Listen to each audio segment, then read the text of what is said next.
Bonjour à tous et bienvenue sur Déclic Numérique. Dans cette nouvelle vidéo, aujourd'hui je voulais simplement vous partager mes 5 meilleurs achats en termes de matériel et d'équipement photographique. C'est parti!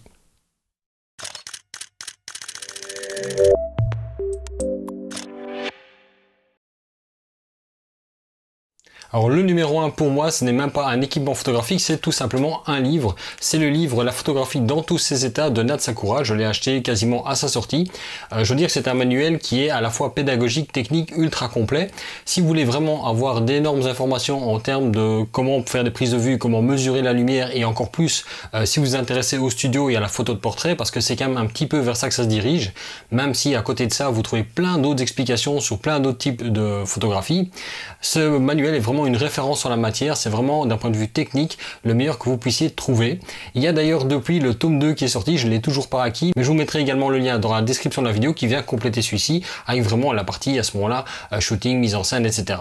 En tout cas, si vous voulez un manuel de référence en termes de photographie, je vous invite à aller l'acheter ce bouquin parce que franchement, c'est une mine d'or. Alors bien sûr, c'est pas un ouvrage historique, c'est pas un ouvrage qui va parler d'anciens photographes, etc. en détail, mais par contre, pour tout ce qui est technique de prise de vue, tout ce qui est compréhension de comment fonctionne la photographie, ce bouquin est vraiment une référence. En termes d'accessoires photo, rien ne vaut un bon sac pour ranger son matériel et l'emporter avec soi.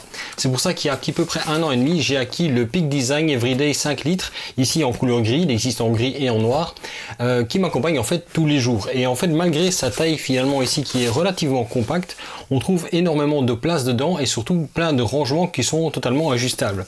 Ce que j'aime particulièrement avec ce sac, c'est sa robustesse. Ça fait plus d'1 an et demi que je trimballe avec moi et franchement, il est nickel. Il n'a pas une égratignure et pourtant, c'est pas faute de le mal le traiter. Il résiste aussi très bien aux intempéries. Forcément en Belgique la météo n'est pas toujours au soleil et malgré ça je n'ai jamais eu la moindre goutte dans mon sac, que ce soit pour une fine pluie, une grosse averse. J'ai déjà vraiment trimballé mon matériel dans de très mauvaises conditions et ce sac a toujours bien protégé. Ce que j'adore également aussi, c'est que il ne se déforme pas. Vous voyez là, il est totalement vide, il n'y a rien dedans, mais il garde sa forme. Contrairement à la majorité des sacs qui deviennent à ce moment-là totalement flasques et il n'y a plus aucune tenue, ici même vide, le sac tient très bien sa forme. Ça veut dire que vous n'êtes pas obligé de le remplir pour qu'il soit agréable à porter. Il se porte en bandoulière, vous pouvez également le porter autour de la taille. Il y a énormément de place dedans, même moyen de ranger beaucoup d'équipements. Je vous mets 2-3 photos pour vous montrer ce qu'il y a moyen de mettre dedans. Mais en gros, moi je trimballe quotidiennement quand je me balade mon Sony Alpha 7 III avec le 24-105 mm et à côté de ça je peux encore mettre le 55 mm et le 35 mm, le 28 éventuellement aussi, tout simplement parce que je peux ici en fait gérer les rangements, je peux les bouger. Il y a même ici des petits clapets au niveau d'un des rangements qui permettent de faire une espèce de superposition. On retrouve une petite pochette qui permet de ranger 2-3 choses et des cartes SD. Et également à l'arrière ici, on a une pochette pour pouvoir mettre une tablette, une petite tablette genre tablette 7 pouces, 8 pouces, 9 pouces grand max. Et alors devant vous avez encore une pochette aussi. Franchement ce sac est juste exceptionnel. Je ne regrette vraiment pas de l'acheter. Moi je l'ai acheté pour une petite centaine d'euros, je crois que c'était 110 euros. À l'heure actuelle, sur le lien que je vous mets dans la description de la vidéo, il est à l'heure actuelle à 69 euros. Donc si vous dépêchez, vous pouvez peut-être encore retrouver à ce prix-là. C'est pas souvent qu'on le trouve si bon marché. Alors vous allez me dire que je suis peut-être sponsorisé par Peak Design, ce n'est pas du tout le cas, mais j'adore leurs équipements. Ils offrent pas mal de solutions qui me plaisent beaucoup et sans doute celui qui a totalement changé les choses pour moi, c'est ce petit plateau de rien du tout, c'est le Dual Plate de Peak Design qui permet en fait simplement de passer d'un trépied qui normalement par exemple aurait genre de plateau là, un Arca suisse, ou alors Manfrotto qui a du RC2. Quand vous changez de marque de trépied, généralement c'est compliqué puisque vous allez devoir changer les plateaux rapides, ou alors simplement mettre un trépied de côté, ou alors changer le plateau rapide avant de changer de trépied, ce qui est assez contraignant. Ce qui est cool avec ce petit adaptateur là, donc enfin ce plateau rapide, c'est qu'il est compatible à la fois Arca suisse, Manfrotto RC2, mais aussi avec le capture de Peak Design. Et donc dans ce cas là, ça veut dire que vous laissez ça en dessous de votre appareil et vous pouvez passer d'un trépied à l'autre et le mettre sur votre clip, vous n'avez jamais besoin de l'enlever. Ici je l'ai enlevé tout simplement pour les besoins de la vidéo pour pouvoir vous le montrer, mais sinon il ne quitte jamais mon appareil photo. Chose intéressante aussi, c'est qu'il y a des petites encoches qui vont permettre de mettre les petites lanières qui vont permettre ensuite d'attacher par exemple une sangle. Donc ça peut faire un point d'accroche complémentaire aussi. Ça vaut pas une fortune, mais l'avantage c'est que dans ce cas-là, vous n'avez plus besoin de changer de plateau rapide. Vous pouvez le mettre aussi bien sur de l'Arca suisse que sur du Manfrotto et vous pouvez également l'employer avec le capture de Peak Design. Alors quatrième achat dont je ne peux jamais me passer non plus, c'est simplement cette petite sangle. De nouveau, vous allez me dire, c'est en cours du Peak Design. Bah oui, quand on fait du bon équipement, il n'y a rien à faire. Difficile de dire autrement. C'est simplement une sangle de poignet. Donc en fait, il suffit de l'accrocher au poignet et ça vous permet en fait d'assurer votre équipement. Quand j'utilisais encore mon 5D Mark III, j'avais bricolé quelque chose de ce genre-là pour moi, sans connaître vraiment la tâche Peak Design. Depuis que j'ai la tâche Peak Design, je n'emploie plus que ça. Ce qui est intéressant, c'est que l'attache que vous avez là est la même que vous allez trouver par exemple sur les sangles. Donc les petites attaches que vous allez mettre ici sur votre boîtier comme celle-ci, en fait vous n'avez pas besoin de les enlever. Vous pouvez passer de la sangle de poignet à la sangle de cou et simplement ici, voilà, c'est attaché, je le relâche et simplement d'un simple clip vous le remettez. Ça veut dire que notamment quand vous avez votre appareil en main ici, même si vous le lâchez, mais vous avez quand même une assurance. Je dis pas que c'est ce qui va vous permettre de trimballer votre appareil sans devoir le tenir, bien sûr. Moi, je l'emploie ici, toujours de la même façon. Je l'emploie simplement pour assurer l'appareil, assurer mon équipement. Comme ça, si jamais je viens le lâcher, bah, j'ai quand même quelque chose qui tient au niveau du poignet. Bon, je dis pas que si vous avez un 70-200 f2.8 monté sur un Canon 5D Mark IV par exemple, que vous allez apprécier le choc, hein, vous risquez de tomber avec, mais ça c'est pas un problème de la sangle, c'est le problème de l'appareil. Ici en tout cas, moi depuis que j'ai ça, systématiquement, dès que je sors l'appareil de mon sac, j'enfile la lanière autour de mon poignet et comme ça je sais très bien que même si j'ai un choc dans la main ou quoi, l'appareil ne tombera pas par terre. Il viendra peut-être taper sur ma jambe ou quelque chose comme ça, mais au moins il ne tombera pas par terre, je l'ai toujours accroché à mon poignet. Un autre avantage aussi, puisque l'appareil est attaché à votre poignet, on ne sait pas vous l'arracher des mains, il faudra partir avec votre bras avec, donc ça aussi c'est un gros avantage.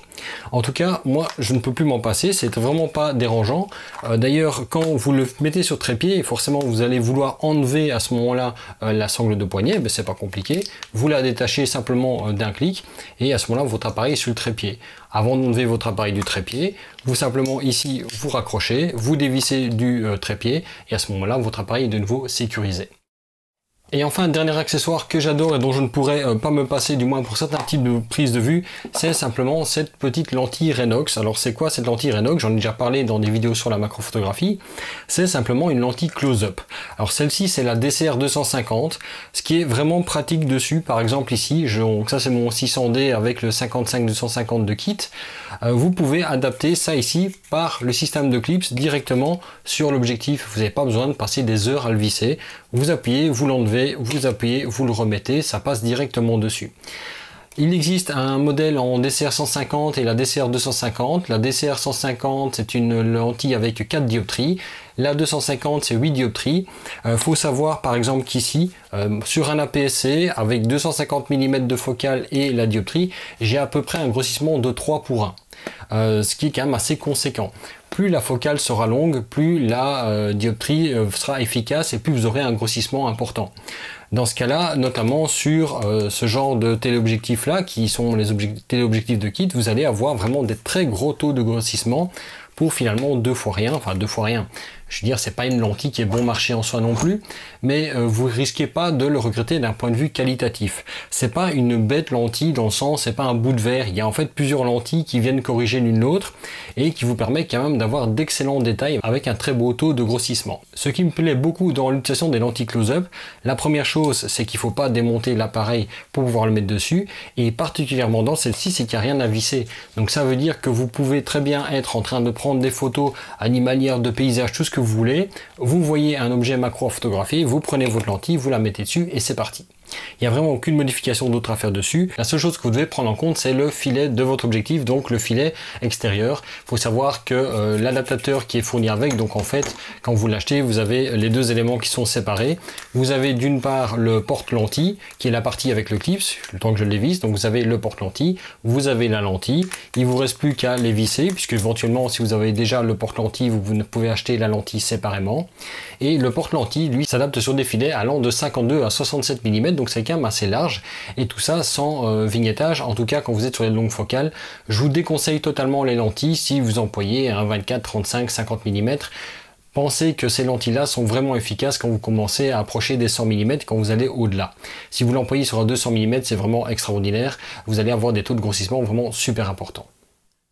Voilà donc les 5 meilleurs achats que je pense avoir fait depuis que je m'équipe en photographie. Alors c'est pas forcément des équipements qui coûtent très cher, mais en tout cas je les recommande vraiment vivement, tellement ils sont qualitatifs et tellement je ne peux pas m'en passer. Que ce soit l'ouvrage de Nat Sakura qui est vraiment une mine d'or en termes d'information, que ce soit les équipements Peak Design qui simplement m'apportent du confort au niveau de la manutention de mon équipement, ou alors encore cette lentille macro ici qui elle me permet de faire d'autres types de photos avec de l'équipement que j'ai déjà. Si vous voulez en savoir plus sur ces produits, je mets bien sûr tous les liens dans la description de la vidéo comme d'habitude. J'espère que cette vidéo vous aura plu. Si vous avez vous aussi des équipements comme ça dont vous ne pouvez pas vous passer, n'hésitez pas à me les indiquer dans les commentaires.